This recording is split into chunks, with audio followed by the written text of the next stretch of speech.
Welcome back to another episode here on the Enneagram at Work podcast. I am your host, Sarah Wallace, founder and managing director here at Enneagram MBA, a team training company. And today we are getting into another Coworker Chemistry matchup where we're going to be looking at our Enneagram Type 1, striving to feel perfect, and our Enneagram Type 6, striving to feel secure. And this particular episode came from a listener request. So thank you so much for listening to the show and for taking the time to share your recommendation or your request.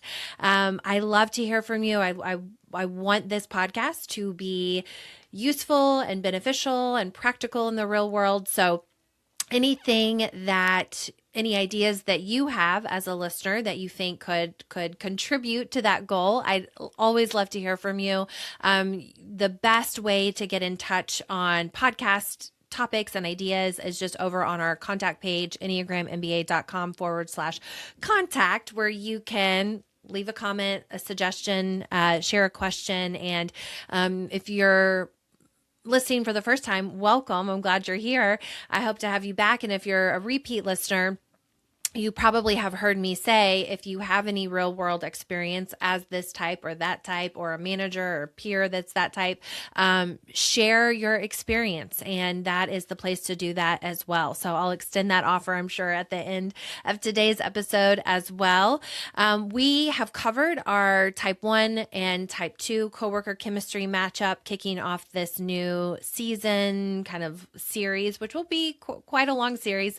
We will be mixing it up. We won't just go through all the Type 1 matchup, for example, but I did want to get to this one since it was a specific request. So looking at the Coworker Chemistry, as a reminder, our Type 1 striving to feel perfect, very kind of compelled, motivated to do things right. They have a strong internal compass, high standards. They also have a very loud, relentless, at times harsh inner critic. And they kind of believe if everyone just followed the rules and did their best work, the world would be a better place. We'd all just get along. Underneath that thinking, though, is this fear that either themselves or the world around them is just kind of inherently flawed. And that can be a worry that they're not good enough, that they won't, get it right. Our Type 6, striving to feel secure, and I will mention our Type 1 leadership style, according to the Awareness to Action Enneagram terminology, is called the administrator, and our Type 6 leadership style is known as the guardian. And our 6s are motivated by safety, security, and certainty is a really big one for our Type 6s. They too are incredibly hardworking, very dependable, really focused on group cohesion, but they're wired, I shouldn't say and they're wired to anticipate problems, kind of question authority at times, and scan for what might go wrong. There are some of us that have this mentality: what might go right? What are the possibilities? And then there are others that what might go wrong? What do we need to look out for? Sometimes that can get dubbed as kind of being pessimistic, overly skeptical, or negative. But I think when you really understand a 6, you can truly see how much they care for you, for the team, the organization, with those questions and sometimes that pushback. Underneath a lot of that is this fear that they can't trust themselves or the world around them. So these two have several things in common. And out of the Type 1 matchups 1 through 9, or I guess 2 through 9 in this case, I see 1 and 6 having the most overlap and the most struggle among the groups that I work with, as far as, am I a 1 or am I a 6? Or, I just feel so tied to both of them. And so that can be a struggle. One of my favorite Enneagram books is called The Art of Typing by Ginger Lapid Bogda.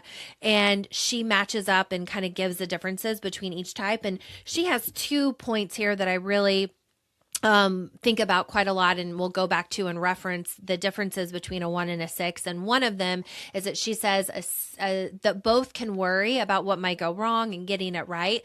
But once a 1 has a plan in place, that worry lessens a little bit. Whereas a 6 will probably continue to worry about, will that plan actually work? And so they end up worrying before, like the 1, during, and then also after, like, did we do it right? So, that can sometimes be a distinction. Once I have a plan in place, does that comfort me? Does that reduce my anxiety and my worry, or not?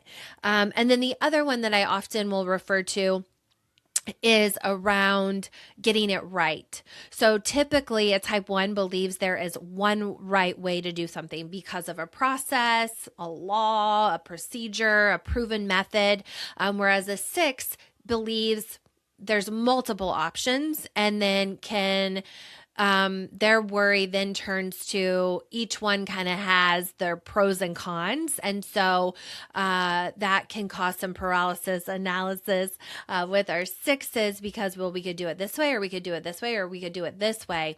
Whereas a 1 is going to be a little bit more certain. And we'll touch on that. That's coming up in just a minute too. Let's see. Was there another one? I think those were the 2. So if you are still struggling between these 2, maybe that will give you some clues. But hopefully as we go through this, you'll start to see some differences, some key differences. If you're struggling between, am I this type or that type? And then also just kind of the inner workings of this coworker dynamic. So we have, I think in the last show, we talked about the 1 and the 2, where the 1 is kind of the one that holds the standard, and the 2 is the one that holds the group together. In this case, we have the 1 who's holding the standard, and then we have the 6 who is holding the team accountable to reality. So sometimes our 1s can be incredibly visionary and believe that the world can be a better place. You can be better. I can be better. The team can be better. The organization, the community, the world can be better. And 6s, it's not that they don't believe that. They might have some questions. They might say, well, but what about this? Have we thought about this to get to that better? So they are very tethered to reality, and they are not typically living in possibility land, which you need a little bit of both at times, depending on the situation. So that's something to kind of think about. Now, the strengths of this duo can be incredibly powerful and very complementary. They genuinely make a really great team dynamic, coworker dynamic, I guess. One is, let's say I have 1, 2, 3, 4, 5 strengths of this pairing for you. One is that they both have a shared commitment to doing it right. I mean, I think for our type 1s, that's probably no brainer, but the 6s too very much care about getting it right. They are both going to take their work seriously. Most likely, neither one is going to cut corners or let something slide. This pair really produces great work. It's thorough. It's reliable. It's going to be high quality. Another great strength of these 2 working together is built-in quality control. 1s bring that standard, like we mentioned, and then 6s, we mentioned earlier, have that, based in reality kind of thing. And so they're going to bring those important questions, kind of poking holes, like, let's do this pressure test on this idea. The what if, they're going to bring the what if questions, that maybe that standard or that proven method, that proven process might have missed. Maybe there's a gap in it. So together, they're going to be really good, exceptional even at risk management, and making sure that this plan is good to go before taking off. They both are deeply loyal and can be counted on to follow through. Both types are known as being very dependable, putting the group first. We don't talk a lot about it here at Enneagram MBA because we do follow the Enneagram, the awareness to action Enneagram, and they don't talk a lot about it, but there is a concept out in the Enneagram world, which I do find value in. I think it just, it can get a little complicated in the beginning of your Enneagram education and then trying to apply things, but there is a grouping where the ones, the twos, and the sixes are all in the same group around, excuse me, dependability, group cohesion, very much aware of what might be good for me. Excuse me. I'm going to put that aside and I'm going to do what's best for the group. And then the next one is around similar values when it comes to the workplace. Ones are typically going to operate from a place of principle. Both have a strong sense of right or wrong. Sixes are going to operate from that place of, kind of loyalty to the group, to the team. Anybody can be loyal, but sixes do have a special strength for being able to bring a group together, get everybody to work together. And it has to do with this awareness, and it comes back to that core feeling of feeling secure, but they're very aware of kind of inner working relationships of a group, role clarity, who's doing what, how is this going to impact somebody? And so it really is such a gift, but it goes back to, if I understand what's going on here in the group, I can feel safe and secure in this dynamic. So both, though, have very similar values when it comes to working on a team.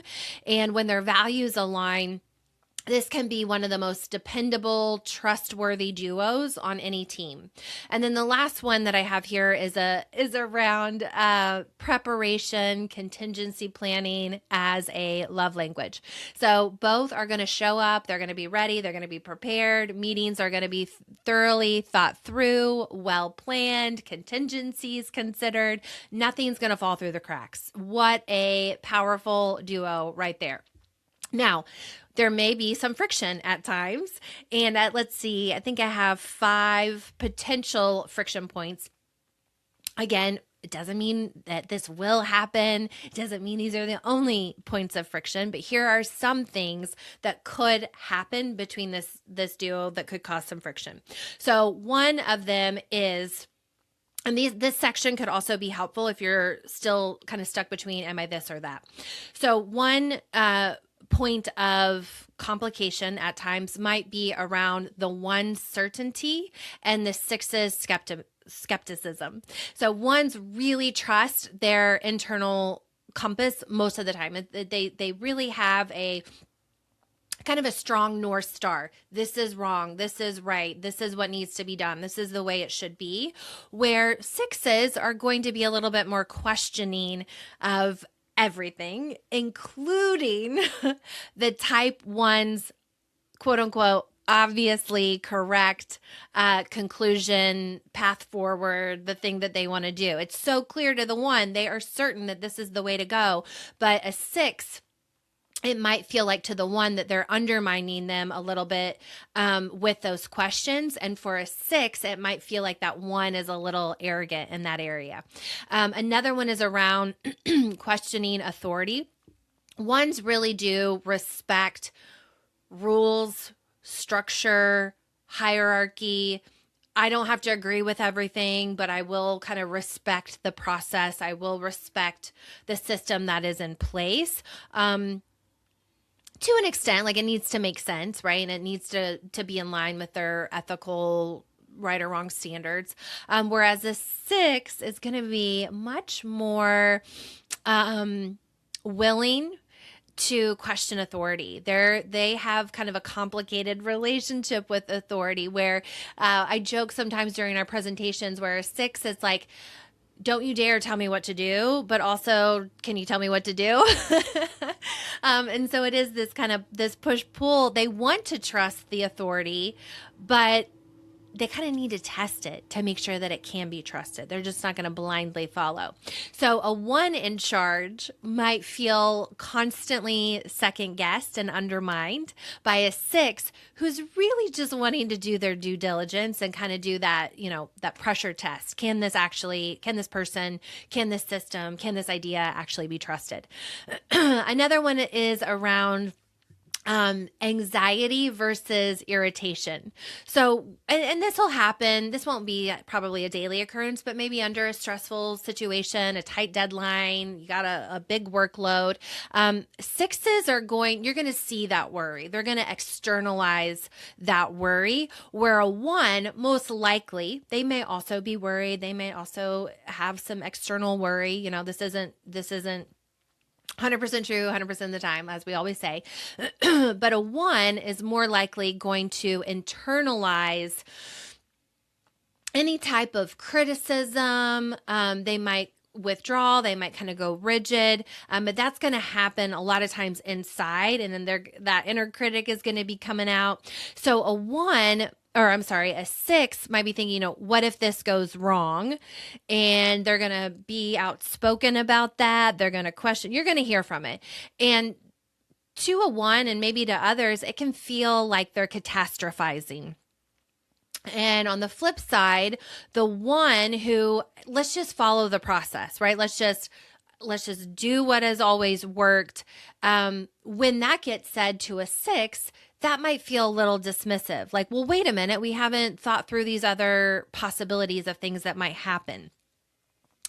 Let's see. The fourth potential point of friction is going to be around perfectionism meeting paralysis. Now, a one can absolutely struggle with paralysis analysis as well, because it's not perfect yet. And let me hold on to the slide deck just one more night. I want to tweak some things. I want to review it. A one very much wants to get it right. And a six wants to make sure that it's right as well, but that it's a safe path to move forward on.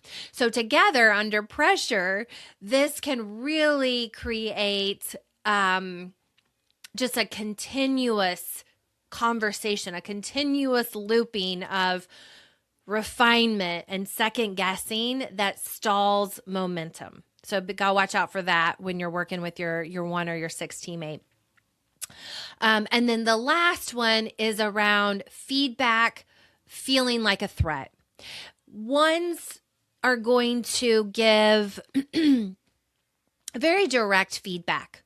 They're going to care less about how the person receives it. They're not going out trying to be mean by any means. But they like, hey, I need to say what I want to say, what needs to be said so that you can improve. I care less about if it hurts your feelings, if you're going to improve. So ones are going to give very direct, improvement focused feedback.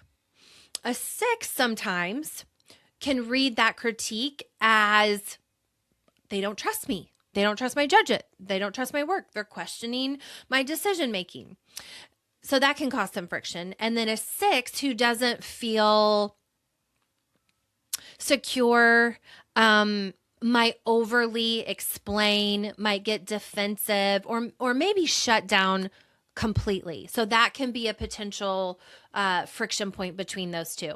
When we look at communication, everybody's going to have communication breakdowns because of stress. We just can't, we're not perfect. We're going to have these things. So I'm going to give you some typical potential, I guess, communication breakdowns between these pairings. It doesn't mean, again, that these are the only things that it can happen. It doesn't mean these will happen. But the default mode for a type one we kind of talked about it's direct, improvement focused, very principled, kind of sticking to the rules, the standard, whereas the six's communication is going to be very thorough.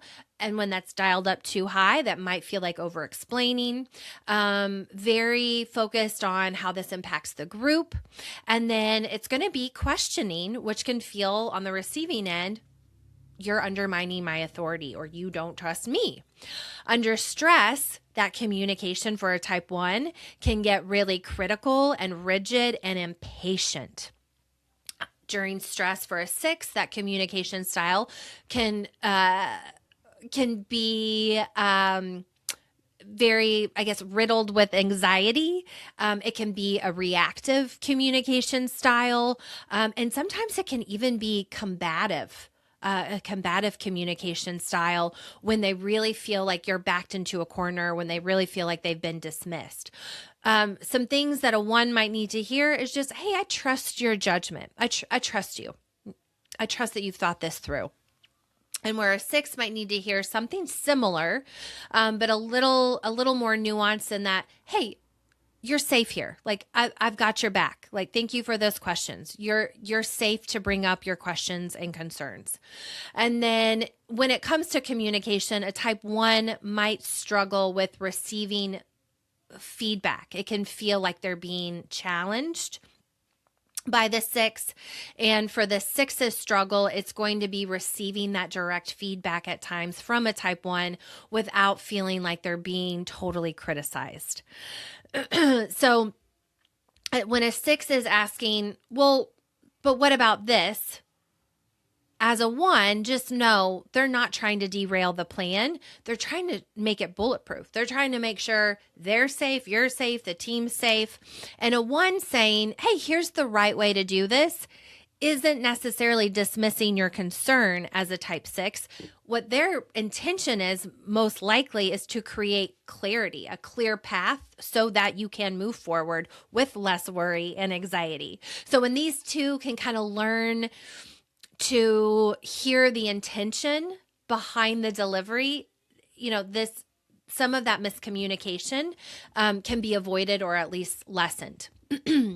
Now, when we have a leader who is a type 1 with a type 6 teammate that they're leading, they're going to be really great at setting clear expectations, high standards.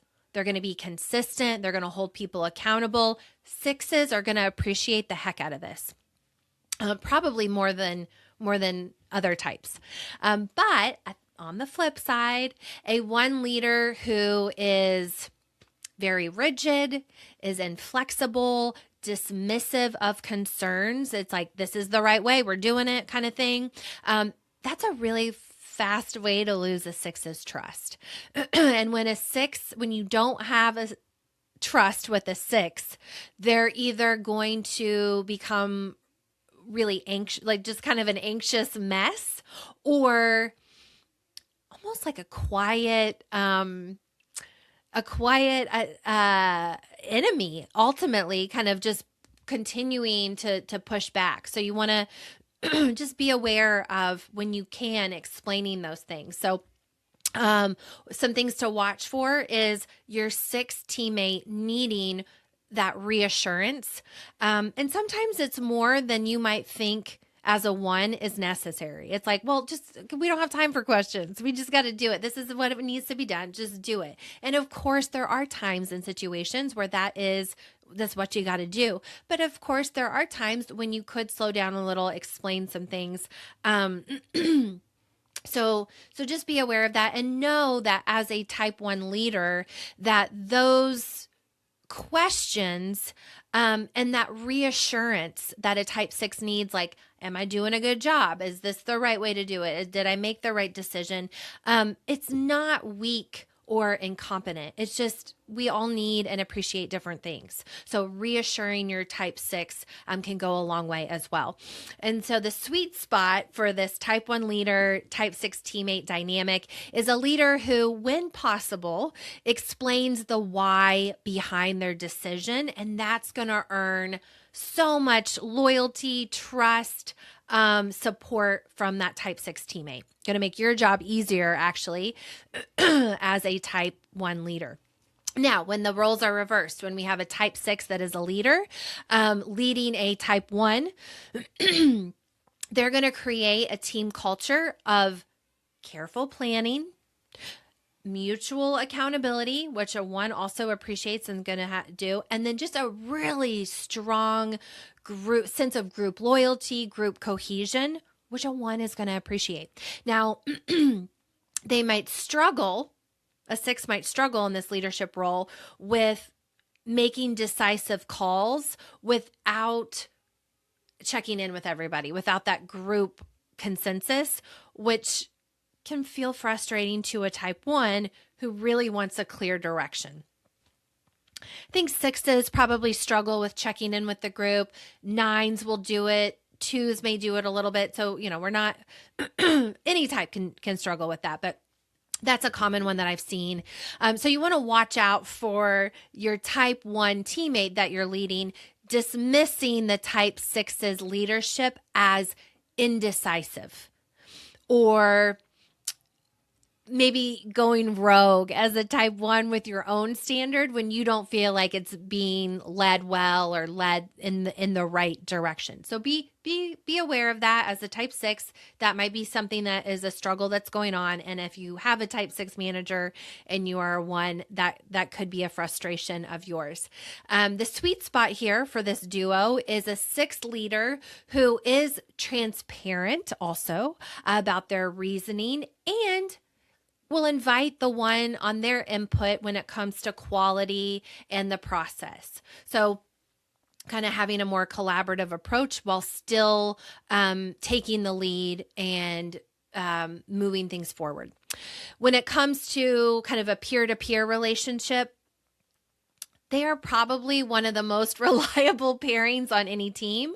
They're going to get things done. They're going to work hard if they trust each other. If not, it could get messy. It could get contentious.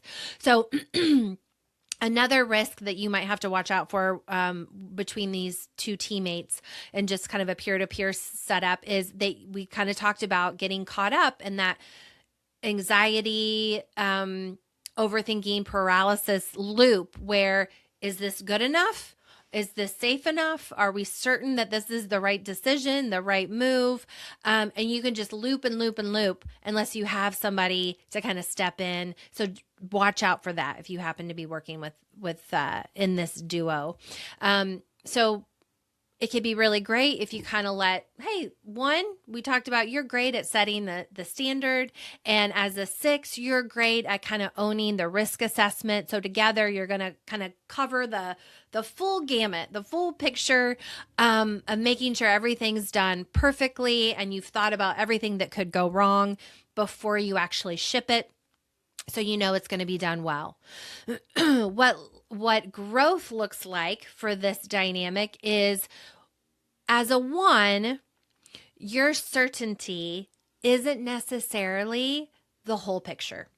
So when a 6 maybe pushes back or questions that certainty, it's going to be really easy to get defensive. Try some curiosity. What might be under this question? What might they be feeling? Is there some anxiety? Is there some uncertainty that's causing some stress that's underneath these questions? And it's less about questioning my authority and just, again, needing some of that reassurance. On the other side, we have our 6. And so one of your growth opportunities is just to remember that just because somebody is direct doesn't mean that they're trying to criticize you, that it's a threat to your security by any means. So, I think this is something that we could all learn from as well, because it's not just 6s who can feel this way, but practice taking that direct feedback just at face value before you start trying to kind of scan for hidden meaning or hidden criticism, right? We're always like, wait a minute, what's behind that? They said good job, but there was a little bit of an inflection. And what did they really mean good job? What does that really mean? So do what you can to quiet that voice. It's going to be there. But do what you can to quiet that voice and just take that feedback at face value. I think those of us who are led by an 8 could also take a tip from this around that. A 5 is also pretty good at giving direct feedback. So just know that direct doesn't necessarily mean mean or that you're being criticized. But together, when these pairings work together, whether it's a leadership and a teammate dynamic or teammate to teammate, they can really have so much success when you build that trust very intentionally and very early on. So these 2 really run on trust. And neither type is going to be quick to extend it. Something else that we'll talk about in our workshops is that there are types that's like, hey, I'll trust you until you give me a reason not to. Typically that's your 7s, your 9s, your 2s. And then we have other types that are, I'll trust you once you give me a reason to trust you. That tends to be our 6s, our 8s, our 1s, maybe our 5s, maybe even our 4s a little bit. And so just know that both of these types are that, like, I will trust you once you give me a reason to trust you. So that trust does need to be built very intentionally. And so you can kind of say that out loud. Like, hey, I know we're both going to need this. This is what I'm going to do to build this. Here's what means a lot to me. Here's what trust means to me. Here's how to get it with me. And you can give each other the benefit of the doubt. Probably more than feels comfortable at first. That trust is gonna be built. So some things to kind of, or a question, I guess, to consider if you're in this duo is just to think, okay, as a leader, maybe I have both of these people on my team, or maybe I am one of these people and they have their own strengths. So where on our team is somebody holding our standards, making sure everything is correct and as perfect as can be, and that we're constantly improving? And then where do we have on the team that somebody else is kind of holding those important questions? Maybe it is a little bit of skepticism, but it's that contingency planning and the asking the questions and the pressure testing. And are we allowing both of those individuals with those individual strengths to be a valuable part of their team? Are we getting frustrated with them, or are we able to value them? And if we're not, what are some ways that we can maybe reframe our perspective on those strengths? Because they are strengths when they're dialed in. So if you happen to be one of these two pairings and have something that you would add, or maybe you want to push up against, disagree with a little bit, or you have a real world story or a funny story, I would love to hear. I would love to hear from you about how this is showing up in the real world for you. So please share those at enneagramMBA.com/contact. We will be back with another coworker chemistry matchup. If you have suggestions or something, a pairing that you would like to hear, I would love to hear from you on that as well. So we'll probably do something with that is not related to a type 1 for the next one. I'm not sure what that will be yet, but stay tuned. Come back and listen. And if you feel like somebody on your team would be helped by this in another department, please pass this along, share it. As always, I appreciate you being here, and I hope to see you back in the next one.